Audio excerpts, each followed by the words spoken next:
ಮಾಡಿದ ಪಾಪದಿಂದುರುವಿಯೊಳು ಜನಿಸಿದೆನೋ ಕೃಷ್ಣ.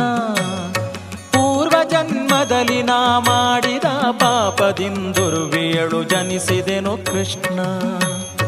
ಕಾರುಣ್ಯ ನಿಧಿಯನ್ನ ಕಾಯಬೇಕಯ್ಯ ಹರಿವಾರಿ ಜನಾಭ ಶ್ರೀಕೃಷ್ಣ. ಕಾರುಣ್ಯ ನಿಧಿಯನ್ನ ಕಾಯಬೇಕಯ್ಯ ಹರಿವಾರಿ ಜನಾಭ ಶ್ರೀಕೃಷ್ಣ. ಪೂರ್ವ ಜನ್ಮ